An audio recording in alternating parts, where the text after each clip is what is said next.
할렐루야. 아멘. 옆 사람에서 잘 되고 있습니다. 더 좋은 일이 일어납니다. 더 좋은 일이 일어납니다. 여러분 지나간 한 주간 어떠셨어요? 할렐루야. 더운데 건강한 모습으로 뵙게 되어 감사하고 또 은혜 가운데 또 집회 잘 마치고 또 돌아와서 감사합니다. 그 엄마가 외출을 이제 하려고 가장 예쁜 옷으로 아름다운 옷으로 이것저것 입어보고 있었습니다. 내 곁에서 보고 있던 7살짜리 아들이 엄마의 속옷 차림의 그 모습을 보고 말하기를 야 우리 엄마 정말 섹시하다 그랬어요.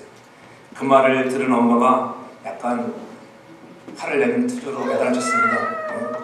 조그만 게 그게 말투가 뭐야 임마 그랬어요. 그러니까 칭찬하며 받아주면 좋을 것만 엄마가 예뻤으니까 이렇게 말했겠죠. 그때 옆에 있던 형 8살짜리가 아들이 하는 말 임마 거봐 내가 말했지 임자에 있는 여자는 건들지 말라고. 요즘 아이들의 현주소라고 하는 것 우리들의 잃어버린 순수함이 회복되기를 바랍니다. 아이는 아이 같아야 하고 믿음의 사람은 믿음의 사람다워야 합니다. 오늘 예배를 통하여 살아계신 주님을 만나는 그 놀라운 큰 은혜와 축복이 일어날 줄로 믿습니다. 그래도 하나님 우리의 순수함이 회복되어지고 다시 한번 살아계신 하나님의 음성을 듣는 그런 예배 속에 우리가 하나님 만나 전 여러분들의 삶이 다시 한번 새로워지고 하나님께 멋지게 쓰임받는 축복의 주인공들 되기를 주의 이름으로 축복합니다. 아멘. 바울이 3차 전도 여행을 마치고 예루살렘으로 귀환했습니다. 결례를 행하다가 아시아로부터 온 유대인들의 폭동으로 인하여 붙들리게 되었고요. 그 유대인들은 바울이 아시아를 다니면서 민족과 율법과 성전을 대적했다라고 이방인들을 데리고 성전에 데리고 갔다고 하는 성전 모독죄를 들어서 그들을 말로 선동해서 정말 유대인들이 이에 많이 분노하고 이제 바울을 잡아서 성 밖으로 끌고 가서 죽이려고 했었습니다. 이때에 예루살렘에서의 수동 사건을 듣게 된 천부장이 군인들을 데리고 와서 그때 바울을 구하고 어떤 영물인지도 모르고 결박하여 그가 영내로 끌고 가면서 이제 세살에 묶인 바울이 이제 오늘 고함치며 정말 그 유대인들을 향해서 자신을 변호하는 그런 모습이 우리가 읽은 전체는 다 읽지 않았지만은 오늘 읽은 사도행전 22장 1절로 쭉 내려가서 하는 내용이 바로 그러한 사도 바울이 나는 어떠한 사람이었는가라고 변호하는 내용입니다. 바울의 공중을 향해서 이방인들을 향해서 또 신문을 받으면서 그가 한 설교가 여러 편 있습니다. 여러 가지 설교 중에 변증과 설교가 있지만은 그런데 몇 개 안 되는 설교 가운데 바울은 자신의 예수를 어떻게 만났는지 예수를 만난 이 다메섹 도상의 사건을 3번이나 강조해서 말하고 있는 것을 볼 수가 있어요. 사람은 마음에 많이 있는 것을 말하게 됩니다. 여러분들 마음에 담아둔 것, 서운했던 것이라든지 좋았던 것이라든지 어찌됐든 정말 마음에 담아두었던 이야기를 자주 합니다. 야, 권사님 그 이야기는 벌써 내가 10번도 더 듣습니다. 그치? 왜 그래요? 그 마음을 자기 마음에 담아두었기 때문에 좋았던 것이든지 어떻게든지 때로는 속상했던 것이라든지 자기 마음에 담아두었던 사도 바울에게는 내가 하나님을 만났다고 하는 살아계신 부활하신 예수 그리스도 내가 그렇게 모욕하고 정말 이단이라 거짓말장이라 하던 그 예수를 내가 만났다고 하는 다메섹 도상의 주님의 부르심의 사건을 잊을 수 없는 놀라운 사건이요 그의 삶의 변화의 전기였던 것입니다. 그렇기 때문에 그 마음에 둔 이 사건을 계속 이야기하고 있는 거예요. 제가 한 달 10여일 전에 키뭉치를 잊어버렸습니다. 제가 2차 전차 키, 교회 키, 집키 그래서 열심히 하나님 이 키가 도대체 어디가 갔습니까? 예전에는 키를 잊어버렸을 때 잊어버린 거 있으면 당신 잊어버린 거 기도하면 잘 찾잖아. 그래서 열심히 기도했는데 아무 응답이 없어요. 하나님이 계시도 주지 않으시고 그래서 우리 온 식구가 기도했는데도 역사가 나타나지 않았습니다. 그래서 저는 포기했구나. 그러면서 저는 푯대가 우리 집사람이 향했습니다. 당신이 아무래도 쓰레기통에 버린 것 같아. 우리 집사람이 쓰레기통에 버릴 때가 있거든. 그래서 쓰레기통에 버렸다고.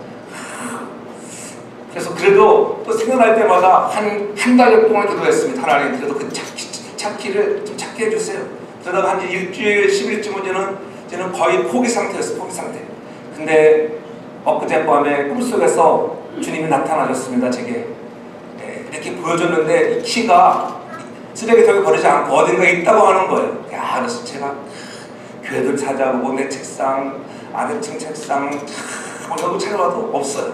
근데 꿈에서 어딘가를 보여주는데 기억이 나진 않는 거예요. 그의 장소를 딱 선명하게 보여줬으면 좋았건만, 그래서 그래도 소망을 잃지 않고 키가 어딘가 있겠구나 생각했습니다. 아마 이 다음에 에린이네가 이사가고 나면은 키가 나오겠지 이런 생각을 제가 했거든요.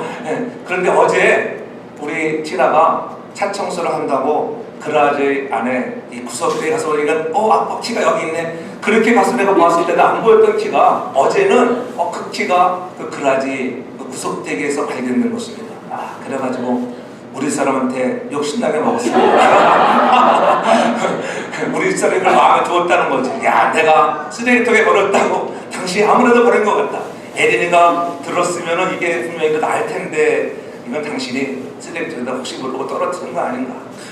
그래서 이렇게 마음에 뒀던 것, 여보 죄송합니다. 당신을 오해하겠어. 그렇잖아요. 우리가 늘 마음에 무엇을 두느냐에 따라서 그것이 늘 우리 말로 나오게 되어 있습니다. 사도 바울은 이 다메섹 도상에서 만난 예수 그리스도, 그분을 잊을래야 잊을 수가 없는 분입니다.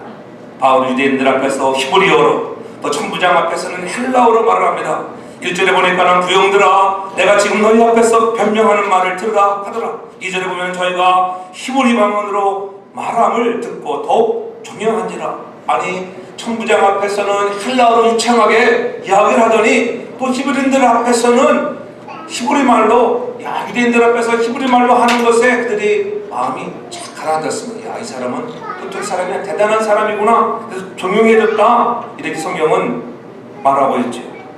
다메섹 사건 이전에 자기는 정통 유대교회에 신앙생활을 했다고 3절 이하 앞에서 말씀하고 있지요. 나는 유대인으로 길리기와 다수에서 났고 이선에서 자라 가말리엘의 문화에서 우리 조상들의 율법에 엄한 교훈도 받았고 오늘 너희 모든 사람처럼 하나님께 대하여 내가 열심히 있던 자다. 이렇게 오늘 자기를 변호하고 있는 것을 볼 수가 있습니다. 여러분, 가말리엘이라고 하는 사람은 힐렐의 조카로서, 손자로서 그가 정말 당시에 힐렐의 그러한 학문은 대단했던 것입니다. 그의 정말 문화생이라고 하는 것은 어디 가서나 내어놓을 만한 명함인 것이었습니다. 바울도 자기를 소개하기를 하나님께 대하여 열심히 있었던 자라고 소개하고 있습니다. 기독교를 박해하며 사람을 죽이기까지 하고 믿는 사람들을 잡아가고 다메섹까지 올라갔었다고 오늘 말하고 있죠. 그래서 4절에 보면은 내가 이도를 핍박하여 사람을 죽이기까지 하고 남녀를 결박하여 오게 하였다. 여러분, 얼마나 사울이 악했던 것을, 내가 과거에 내가 얼마나 악했던 자인가.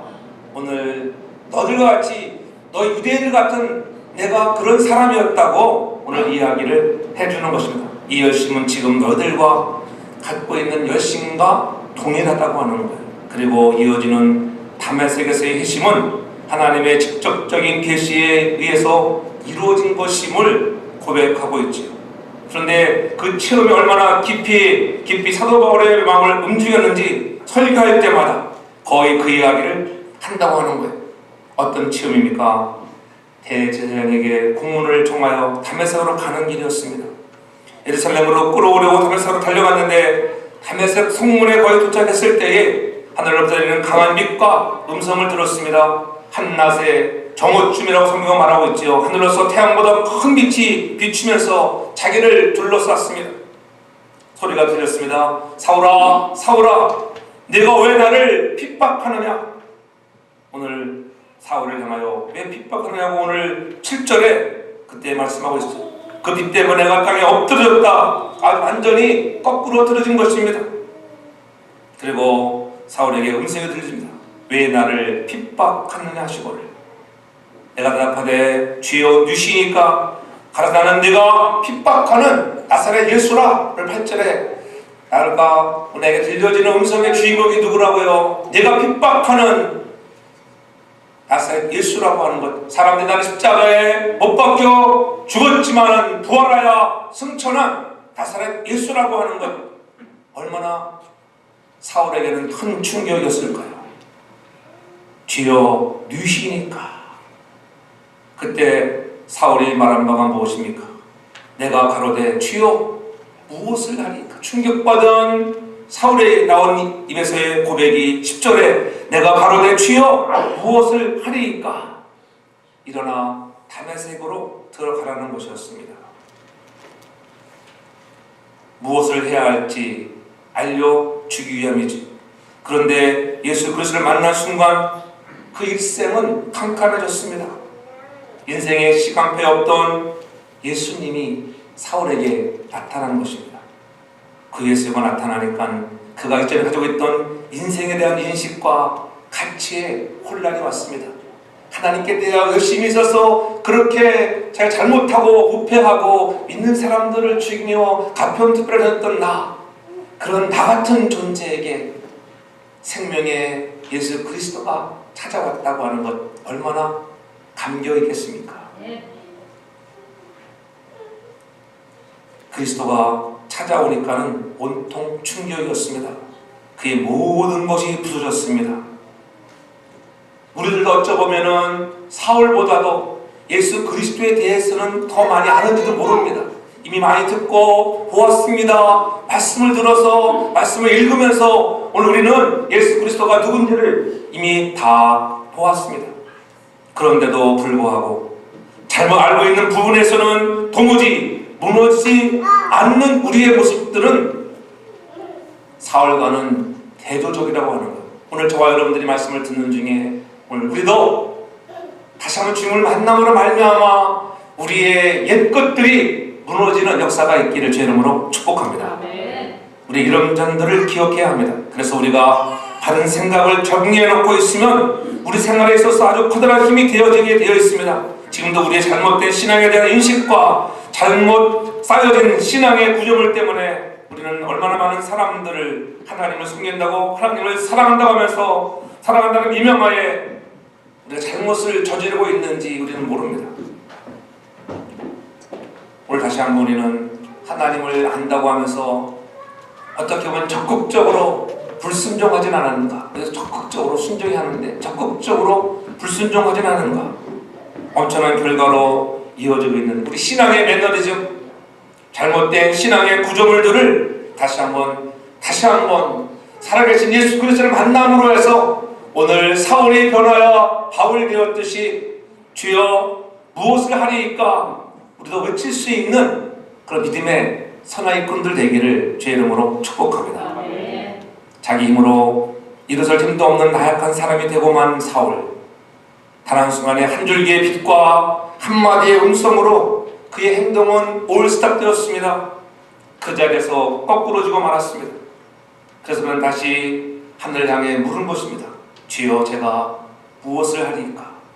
지금까지 자기의 살아온 삶이 무엇인지 무언가 잘못되었음을 깨닫고 이제 도대체 무엇을 해야 할지 알 수 있다고 하는 고백이죠.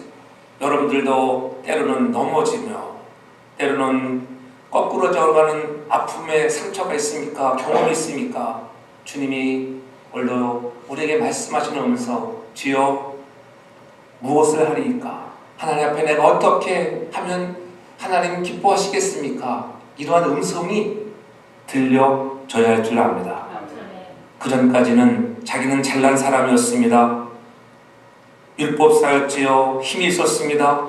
대제사장의 신임도 얻었습니다. 따르는 병사도 있습니다. 모세율법을 지키기 위하여 율법을 허는 사람들인 예수의 잔당을 없애는 것이 하나님께 충성한다고 하는 확신으로 가득했던 사람, 그러한 세상 가치에 사로잡혀 있던 사울이 다메섹에서 살아계신 부활의 주님을 만남으로 해서 세상 가치에서 하나님의 나라 가치로 바뀌는 놀라운 변화의 역사가 일어나듯이 우리 다시 한번 주님을 만남으로 해서 우리 우리의 가치들의 변화가 있기를 바랍니다.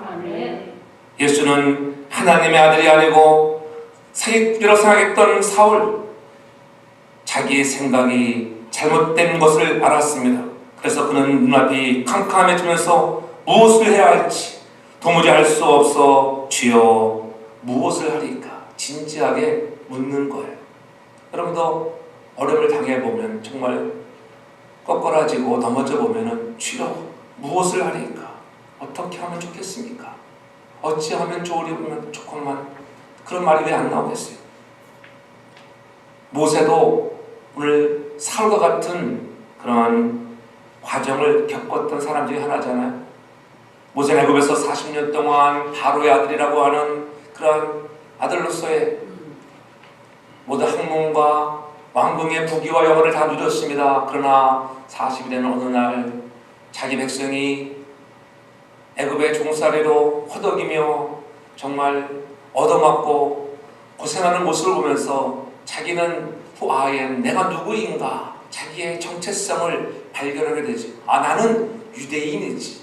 나도 저들과 같은 애굽에 팔려왔던 종살이 된 노예였는데 그것을 깨닫고 누가 보지 않는가 애굽인을 쳐 죽임으로 해서 나중에 그것이 들통이나 도망자의 신세가 되고 말았습니다. 고통받는 자기 백성을 위해서 일해야 한다고 생각하고 부귀영화를 포기하고 애굽 사람을 쳐 죽인 그 일이 탄로되어서 도망자의 길을 떠나 위대한 광야에서 그는 40년이라고 하는 또 다른 40년의 긴 세월을 훈련받고 있던 어느 날 하나님이 모세에게 찾아오시잖아요. 내 발에 신을 벗으라. 덜기나무 가운데 불꽃이 타오르는데 꺼지지 않는, 더 확산되지 않는 그 불꽃을 보면서 하나님이 모세를 찾아오신 것입니다. 하나님이 오시는 것, 그 만남이 우리에게는 은혜가 되는 것입니다. 전 여러분에게도 그와 같은 은혜가 있기를 바랍니다. 모세는 놀라운 하나님의 능력과 거룩하심을 보게 되면서 주여 누이시니까라고 하는 오늘 사울이 던지는 그 질문 대신에 당신의 이름은 무엇입니까? 아니 당신의 이름은 누구에게 이러한 일이 일어납니까? 나는 여호와라고 하는 것, 스스로 있는 자이다. 우리를 창조하신 여호와 하나님이라고 하는 것, 우리는 그저 피조물이라고 하는 것, 그 앞에 복종하며 고통받는 내 백성을 구출하라고 하는 명령을 따라 쓰임받는 일꾼이 되었듯이 물론 자기의 생각과 힘으로 자기의 백성을 구하려고 했을 때는 모든 것들이 수포로 돌아갔지만 하나님이 주시는 권세와 능력을 가지고 나아갈 때에 다시 한번 하나님을 만남으로 해서 재발견의 역사를 통하여 쓰임받는 귀한 영도자가 되는 것입니다. 저 여러분들도 다시 한번 하나님을 다시 만나는 재발견을 통해서 하나님으로부터 사명을 받기만 하면은 하나님이 저와 여러분들을 멋지게 사용할 줄로 믿습니다. 우리의 생애가 좀 그러한 생애가 되면 얼마나 좋겠어요. 하나님과의 만남, 그렇잖아요. 모세가 하나님을 만나듯이 오늘 사울이 예수 그리스도를 다시 만나듯이 오늘 우리는 다시 만나면 지난 세월이 헛된 세월이었음을 깨닫고 다시 한번 우리의 보는 시각이 달라지게 되는 것입니다. 그리고 재미있는 것은 이 본문 속에서 오늘 바울 혼자 간 것이 아니었습니다. 오늘 사울이 혼자 다메섹에 예수 믿는 사람들을 잡으러 간다고 그렇게 되어 있지 않잖아요. 많은 사람들을 데리고 함께 갔었는데 빛이 내리는 것은 보긴 보았는데 강한 빛에 넘어진 사람은 오직 한 사람, 바울뿐이었다고 하는 것이 특이한 일이죠. 그렇죠? 주의 음성이 들립니다. 사울아 사울아 네가 왜 나를 핍박하느냐 이렇게 말씀하시는데 다른 사람들 귀에는 들리지 않았습니다. 누구에게 들렸다고요? 사울에게만 들렸습니다. 우리에게 영적인 메시지는 오늘 많은 사람들이 함께 오늘도 이 자리에 함께 많은 예배를 드리지만 어떤 사람들은 은혜를 누리고 야 오늘 그 말씀에 능력을 받습니다. 그런 사람이 있는가 하면 그런 들리지 않는 사람도 있다고 하는 거예요. 육의 소리로 들리지 아니하고 영의 소리로 하나님의 음성으로 말씀으로 들려지기를 주 이름으로 축복합니다. 그런 은혜를 경험하셔야 돼요. 보는 것도 마찬가지예요. 그 빛이 임했을 때 사울은 똑바랐습니다. 앞이 보이지 않았으면 너무 강한 빛이었기 때문에 여러분 정오에 어두운 곳에 빛이 임했을 때는 다 빛이 임하는구나 금방 알 수 있습니다. 그런데 이 정오에 가장 빛이 환하게 비치는 그 시간에 강한 빛이 사울에게 임해서 눈까지 보이지 않게 되었다고 하는 것, 놀라운 빛이었습니다. 그래서 그 빛 때문에 엎드러져 오늘은 거꾸로 졌다지 되어 있습니다. 쓰러져 버렸습니다. 강력한 빛이었음을 암시하는 것입니다. 동행인들은 일반 빛을 보는데 종대에 그쳤지만은 같이 빛을 보았지만 바울에게만 신비의 빛이었습니다. 저는 여러분이 말씀을 듣는 중에 신비의 말씀의 영의 귀가 열려지기를 바랍니다. 말씀을 볼 때도 저는 여러분들의 영 안에 육의 눈이 열려서 영의 눈이 열려지기를 주 이름으로 축복합니다. 바울은 눈이 멀었는데 영의 눈이 열리는 것이에요. 사람들은 눈이 멀지 않았는데 영의 눈은 멀어버렸습니다. 하나님께서는 특별한 사람에게 특별한 시련을 통하여 하나님의 사람을 만드는 분이라고 하는 거예요. 여러분들이 어려움을 당합니까? 시련을 만납니까? 걱정하지 마십시오. 하나님은 그 일을 통하여 반드시 좋은 일을 오게 하시는 거예요. 그래서 시편 30편 5절에 보면은 그 노여움은 잠깐이요 그 은총은 평생이로다. 저녁에는 울음이 익숙할지라도 아침에는 기쁨이 온다고 성경은 말씀하고 있습니다. 여러분에게 찾아오는 여러 가지 어려운 환난과 역경 때문에 마음 뺏기지 말고 반드시 햇빛이 비치는 아침이 찾아온다고 하는, 그래서 기쁨을 맞이하는 여러분들 되기를 주 이름으로 축복합니다. 바울은 한 번도 선교사가 되게 해달라고 기도한 적이 없습니다. 바울이 예수님을 위한 사도가 된 것은 전적 100% 하나님의 은혜였습니다. 저와 여러분들이 이 자리에 나와 있는 것이 하나님의 은혜인 줄로 믿습니다. 하나님의 은혜, 하나님이 주신 은혜 때문에 우리의 영안이 열려지고 영적 귀가 열려져야 돼요. 제가 그 가족 순례 인도에 갔잖아요. 근데 거기 와서 보니까 어르신들 되게 많아요. 80, 90 이 정도는 어르신들이 한 30명 그분들이 와, 한쪽 사이드는 다 그냥 완전히 다 백발에 야, 설교를 어떻게 해야지 이게 도대체 될 것이 얼마나 고민되겠어요. 예? 가서 딱 보면은 그래도 제가 또 누구입니까? 그렇잖아요. 근데 제가 또 권사님들한테 인기 더 많아 보면 권사님들이 이거 권사님들이 그 목사님 훈련을 잘 시켰어요. 말씀 다 끝나면 그냥 마주치지 말고 목사님 큰 은혜를 받았습니다. 다시 인사하라. 다 같이 정말 큰 은혜를 받았다고. 이제는 새벽 시간이 되어서 제가 전에 이렇게 약간 일찍 나와서 마당을 좀 거닐고 있었습니다. 근데 어떤 권사님이 나의 권사님 무죠. 그래가지고 제가 목사님 임 권사님 뒤에 앉아 있는 박 권사가 대상포진에 걸려서 되게 아픈다. 올 수 없는 분이 오셨는데 목사님이 한번 안수를 해줬으면 좋을 것 같아요. 내가 그분이 대상포진에 힘없이 이러고 있어. 정말 다른 사람 같으면 오겠어요. 여러분 대상포진 뭔지 아시죠? 대상포진 걸리면 여러분 병원에 어떤 사람들은 막 며칠씩 누워있기도 하고 입원한 사람이 있는데 그럼에도 불구하고 교회가 정말 학위 축복 가족 수련회 성회를 한다고 하니까는 그 아픈 몸을 이끌고 온 거예요. 그리고 시간 빠지지 않아요. 아픈데도 불구하고 두 번째 자리에 꼭 앉아서 이렇게 있으시더라고요.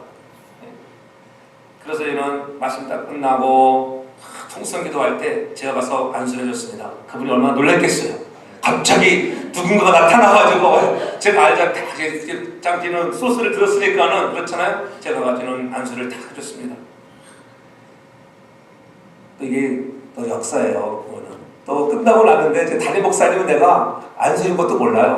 왜냐면 통성기도를 때 해줬으니까는 다 그거 열심히 하는데 또 목사님이 또 그분을 특별히 나무라고 하시더라고. 그분을 특별히 나무로 예배 끝나고 나서 새벽기도 끝나고 나무라고 해가지고 제 담임 목사님과 저와 함께 그러니까 또 그 소기한 목사님이 아까 강사 목사님이 한번 안수해 주셨다고. 제가 그 목사님 다 알 거 아니야. 우리 목사님이 안수를 안 해주면 얼마나 신경 쓰였겠어요. 자기가 부탁했는데. 그래서 열심히 기도했습니다. 그렇게 기도가 끝나고 나서 목사님 어떠십니까? 물었어요. 그러니까 글쎄 아까는 목사님이 그 통성 기도할 때 딱 손을 기도하는데 그냥 뭔가 번쩍하는 것 같아요. 번쩍 왜 안 하겠어요? 갑자기 있는데 여러분은 누구와 손을 딱 번쩍 해야 됩니다. 할렐루야. 어떠세요? 제가 묻습니다. 안수해주고 집사님 어떠세요? 그러면은 글쎄 그게 글쎄요 절대 안 납니다. 뭔가와 닿는 것 같았습니다. 그렇게 자기 믿음으로는 안 돼요. 안수는 자기 믿음, 자기 믿음. 할렐루야. 내 믿음대로 될지어다. 여러분 그저 종은 하나님의 능력에 의지하여 선포하면 자기의 믿음대로 위해서 나을 줄로 믿습니다. 그런 은혜가 있어야 돼요. 근데 그분도 처음에는 그렇게 그분도 말을 이렇게 좀 강하게 못해. 그래서 오후 시간 다음에 얘기할 때는 확실히 좋아지고 있습니다. 이렇게 말씀하세요. 그리고 담임 목사님께 계속 안수를 받으십시오. 그러니까는 오후 마지막 시간 때는 정말 그분이 많이 살아난 거 있죠. 얼굴이 밝고 박수도 열심히 치더라고요. 대단한 분들이에요. 은혜를 받으면은 다 징조가 나타납니다. 징조. 은혜를 받으면은 다 징조가 나타나요. 어떤 목사님은 은혜 받았다고 저기 봉투를 막 가져오더라고요. 봉투 치는 사람 나와보세요. 봉투 치는 사람. 야, 또 권사님 밥 먹고 점심 먹으면서 봉투를 여가지고 목사님 올라가시면서 맛있는 거 사드시라고. 그러니까는 담임 목사가 얼마나 배 아파하겠어요. 그래가지고 제가 안 받았으면 안 받아. 그분은 지혜로운 권사님이 담임 목사님을 드리더라고. 그러니까 그랬지. 권사님 다음부터는 이런 봉투를 가져올 때는 꼭 2개를 준비해서 주셔야 내가 잘 받습니다. 그랬잖아요. 저는 담임 목사님은 드려야지. 담임 목사님 저도 마찬가지. 저도요. 여러분들 여기 갔다 강사만 봉투 하나 주면 저도 배 아픕니다. 그게 사람이에요. 사람이라 말이에요. 여러분 사람은 사람답게 살아가야 돼요. 그러니까 사람답게 살아가는 여러분들이 잘 섬겨야지 괜히 삐지게 하면 안 된다 이 말이에요. 그러나 여러분 어찌됐든 간에 은혜를 받으니까 징조가 나타나요. 징조.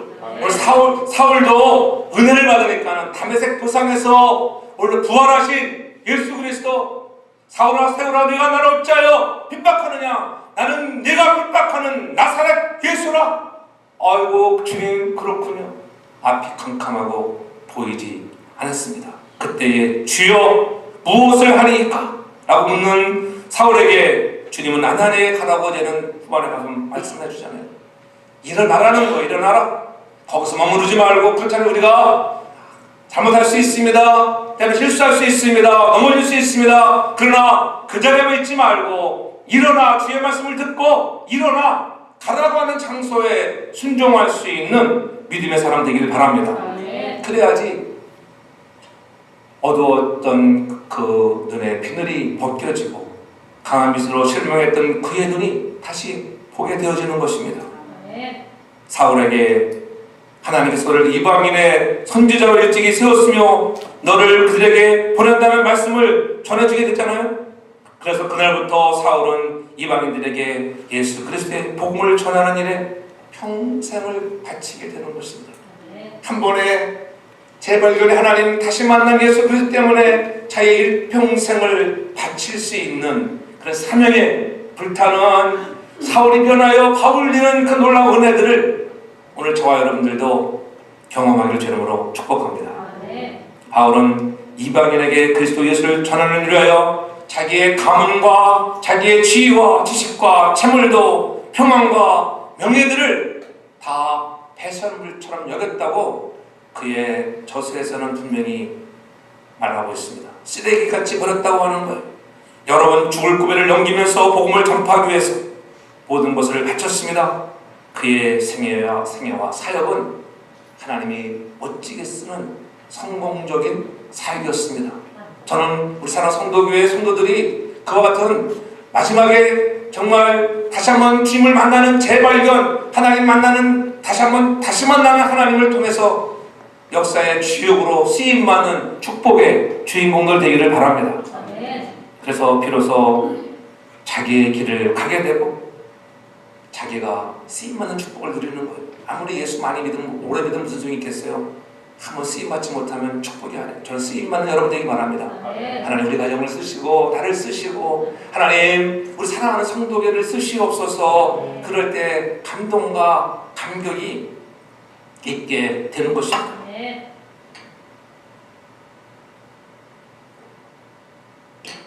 잠언서 24장에도 보면은 대저의인은 7번 넘어질지라도 다시 일어나거니와 악인은 재앙으로 엎드린 데가 있어요. 의인은 여러분 7번 넘어져도 또 하나님이 일으켜 세워주시는 거예요.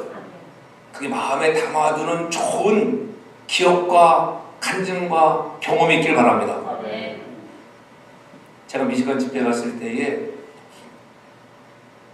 나이 든 교회에서 내가 한번 찬송을 이렇게 1점만 이렇게 한번 착 불렀어요. 왜냐면은 러시아 갔을 때에 고려인들이 나의 등 뒤에서 나를 도우시는 주, 나의 인생길에서 지치고 고나요 2차적으로 부를 때 고려인들이요 다 눈물을 줄줄 흘리더라고요. 그럼 어떻게 고려인들이 그렇게 나이 많으신 분들 민족의 아픔 때문에 그곳까지 이주 와서 이제는 나라까지 잊어버리고 고려인이 되었는데 얼마나 마음이 아팠겠어요. 그들이 막 눈물 흘리는 모습을 보니까는 저도 눈물이 안 나오는 느낌이 들죠. 저절로 눈물이 나죠. 그래서 제가 그 한번 얘기했더니만 그 교인 중에 또 자기가 이 나의 등 뒤에서 큰 은혜를 받은 사람, 자기가 예수를 처음 믿을 때 그 나의 등 뒤에서 때 뿅만 그러한 집사님이 있더라고요. 그래서 그냥 그 사람이 이 부흥회는 나를 위한 부흥회했다고 찬송가 하나만 잘 불러도 복음서 하나만 잘 쓰면 될 것 같은 그런 소리를 들어요.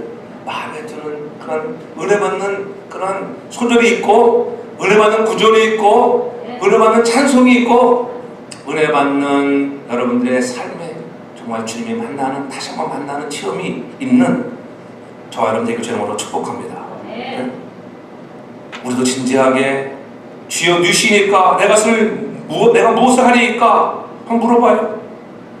하나님은 나를 창조하신 하나님, 나를 불러 찾아오신 구원자인 줄로 믿습니다. 네? 그는 나의 죄를 짊어지고 십자가에 못 박히신 예수 그리스도 가장 고마우신 그분이 나의 구주인 줄로 믿습니다. 네? 그렇잖아요. 아멘도 크게 하십시오. 뱃사람 아멘 하지 말고 이런 거 아멘도 크게 하셔야 돼요. 그분이 나의 구주라고 하는 십자가에 피 흘리신 예수 그리스도가 나의 인생의 모든 문제를 해결해 주셨다고 하는 것, 그 그분을 믿기만 하면은 내 인생의 모든 문제들, 과거, 현재, 미래의 모든 문제들, 여러분들의 인생의 문제, 경제의 문제, 장애의 문제를 다 해결해 준 줄로 믿습니다. 그렇게 하나님을 만나니까는 사울이 변하여 큰 자가 변하여 작은 자가 되었습니다. 겸손이라고 하는 거예요. 그래서 하나님의 말씀을 내가 증거하는 자가 되겠습니다. 내가 복음을 위하여 내가 모든 것들을 배설물로 버리겠습니다. 그런 결단하는 사람이 된다고 하는 것입니다. 전 우리에게도 그와 같은 결단이 나타나기를 바랍니다. 주여 내가 무엇을 하리이까? 하나님 내가 무엇하면 좋겠습니까? 그래 나는 내가 좀 더 겸손하면 좋겠구나. 나는 마음이 온유하고 겸손하리라고 주님을 말씀했습니다. 우리도 그러한 겸손을 따라가는 자 되기 바랍니다. 내 생각을 내려놓고 주님의 생각에 따라가는 자, 남을 이해해주고 사랑해주는 자가 되기를 바랍니다. 좀 더 온유한 마음을 갖는 우리가 되기를 바랍니다. 부드럽고 따뜻한 마음, 우리는 늘 알지만은 그것이 잘 안 되잖아요. 나를 세우고 때로는 우리가 얼마나 음성을 높이며 외칠 때가 많이 있습니까? 하나님을 아는 사람은 온유한 삶을 살아가야 할 줄로 믿습니다. 큰 소리 치는 것이 아니라 이해하고 용서하고 받아주는 사람 되기 바랍니다. 내가 무엇 하니까 너무 큰 거 바라지 마세요. 내가 큰 거 하려고 하지 마세요. 온유한 자가 되는 온유한 자. 하나님 내가 한번 온유한 자가 되어보겠습니다. 가정에서도 온유한 자가 되겠습니다. 그렇죠? 성령이 말씀하시면 어느 때 알게 해야 돼요. 제가 늘 집회 나가면 내려와서 왔다 갔다 하면서 하잖아요. 강단 잘 안 쓰거든요.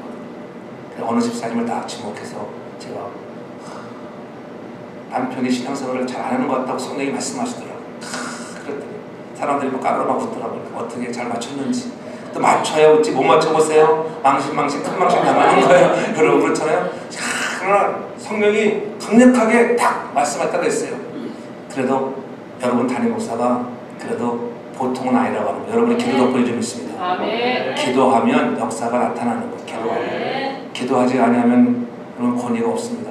기도해야 합니다. 할렐루야. 그래서 우리 모두 함께 기도에 찬양할 때마다 내 마음에 전명은 하늘 문이 열리고 은혜의 빗줄기 우리 위에 부시도록 하늘 문이 열리는 은혜의 단비를 경험할 수 있기 바랍니다.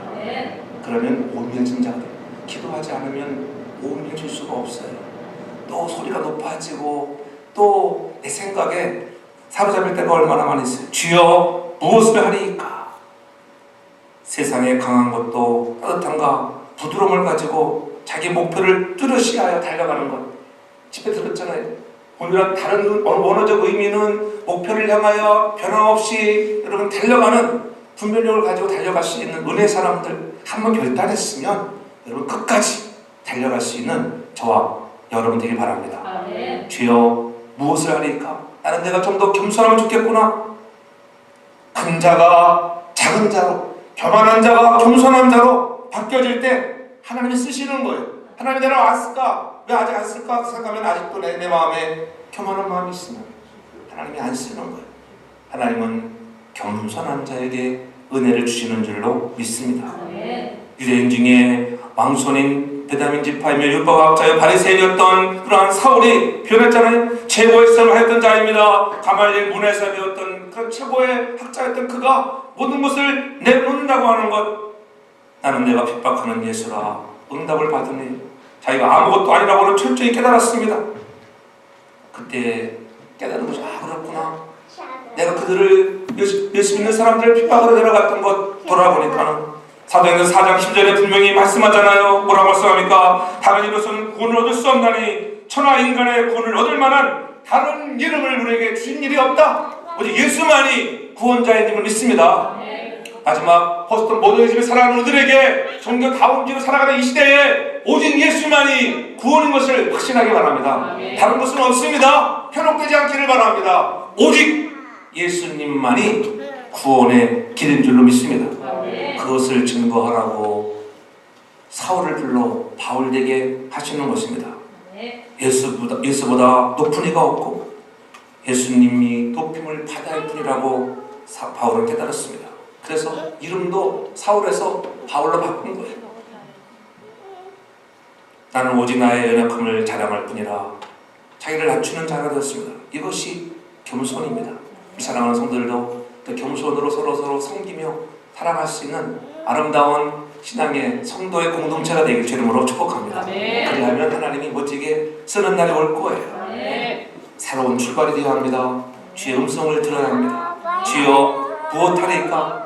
다시 한번 결단할 수 있기 바랍니다. 최선을 다하겠다고 재능과 은사를 가지고 시간을 가지고 건강을 가지고 물질을 가지고 한번 해보겠습니다. 사회적 환경이 불리할지라도 최선을 다하여 땀 흘리는 자들에게 때가 되면 아침에 기쁨을 누리는 날, 웃는 날이 올 것입니다. 불경기입니까?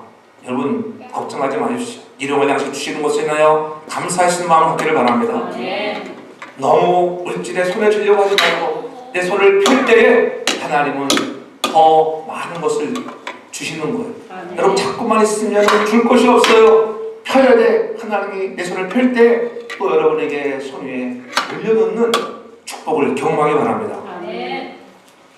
예수님 다시 만나 여러분을 통해서 이루고자 하신 위대한 일에 쓰임받는 주인공들이 되어야 합니다. 나에게 오늘도 증인되라고, 좀 더 온유하라고, 좀 더 겸손하겠습니다. 예수님 더 많이 사랑하는 신실하게 크게 되겠습니다. 일어나 순종하겠습니다. 주여 내가 이 일을 하겠습니다라고 결단하는 시간이 되어서 여러분의 삶에 다시 한번 새로운 놀라운 일들이 일어나는 축복의 주인공 되길 주님으로 축복합니다. 아멘.